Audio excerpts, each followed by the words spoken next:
Periyar Maniamma Institute of Science and Technology, Tanjavur, CSE with specialization in AI and ML and data science and cyber security. இந்தியாவின் tech நகரமாக இருக்கும் பெங்களூரில் நாளுக்கு நாள் போக்குவரத்து நெரிசல் கடுமையாகி வருகிறது. இந்த நிலையில் நகரின் இந்த மோசமான நிலையை களைய பெங்களூரின் பல பகுதிகளில் சாலை விரிவாக்கம், மெட்ரோ, மேம்பாலம் என பல திட்டங்கள் செயல்படுத்தப்பட்டு வருகிறது.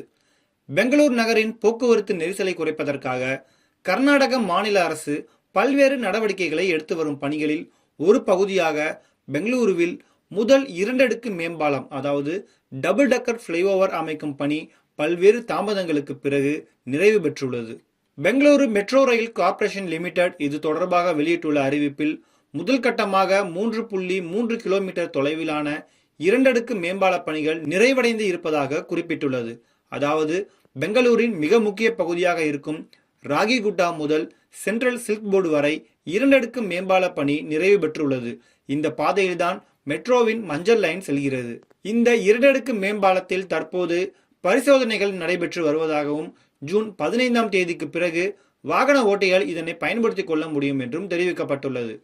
இதன்படி கீழடுக்கில் உள்ள மேம்பாலமானது வாகனங்கள் ஓட்டுவதற்கு பயன்படுத்தப்படும். மேலடுக்கில் உள்ள பாலமானது மெட்ரோ ரயில்களுக்கான பாலமாகும். தற்போது பயன்பாட்டில் இருக்கும் சாலையிலிருந்து 8 மீட்டர் உயரத்தில் வாகனங்களுக்கான மேம்பாலமும் 16 மீட்டர்கள் உயரத்தில் மெட்ரோ ரயிலுக்கான மேம்பாலமும் கட்டப்பட்டுள்ளது. இந்தியாவில் ஏற்கனவே ஜெய்ப்பூர், நாக்பூர் மற்றும் மும்பை ஆகிய நகரங்களில் இது போன்ற சாலை மற்றும் மெட்ரோ ஆகிய இரண்டும் இணைந்த கட்டமைப்புகள் பயன்பாட்டில் இருக்கின்றன. பெங்களூருவில் இது முதன்முறையாக பயன்பாட்டுக்கு வர இருக்கிறது. மெட்ரோ மற்றும் சாலை பணிகள் என தனித்தனியாக வேலை செய்வது, போக்குவரத்தை மாற்றுவது, கட்டுமான செலவினம் உள்ளிட்டவை அதிகமாகும். ஆனால் இரண்டையும் இப்படி ஒருங்கிணைந்து செய்யும் போது மக்களின் சிரமம், செலவினம் ஆகியவை குறையும். பெங்களூருவை பொறுத்தவரை இது போக்குவரத்து நெரிசலுக்கான தீர்வை தரும். பெங்களூரு மெட்ரோ மற்றும் கர்நாடக மாநில சாலை போக்குவரத்து அமைச்சகம், பெங்களூரு மாநகராட்சி ஆகிய மூன்றும் இணைந்து இந்த பணியை வெற்றிகரமாக முடித்துள்ளன. பெங்களூருவில் மெட்ரோ மேம்பாலம் அமைக்கப்படும் இடங்களில் எல்லாம் இது போன்ற வாகன போக்குவரத்துக்கான கட்டமைப்பையும் சேர்த்து செய்ய முடியுமா என்பது ஆய்வு செய்யப்பட உள்ளதாக தகவல்கள் தெரிவிக்கின்றன.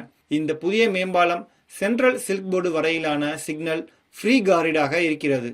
நெரிசல் மிக்க நேரங்களில் போக்குவரத்து நெரிசல்களை குறைக்க இது உதவும் என நம்பப்படுகிறது. இனி ராகிகுண்டாவில் இருந்து வரக்கூடிய வாகனங்கள் எந்த ஒரு சிக்னலிலும் நிற்காமல் சென்ட்ரல் சில்க் போர்டு வழியாக ஒசூர் ரோடு சென்று அடையலாம் என மெட்ரோ நிறுவனத்தின் சிறப்பு தகவல் தொடர்பு அதிகாரி யஷ்வந்த் ஜாவன் தெரிவித்தார். பெங்களூருவை பொறுத்தவரை அவுட்டர் ரிங் ரோடு மற்றும் ஒசூர் ரோடு ஆகியவற்றை இணைக்கக்கூடிய இந்த சில்க் போர்டு ஜங்ஷன் எப்போதும் போக்குவரத்து நெரிசல் மிகுந்த ஒரு பகுதியாகவே காணப்படுகிறது.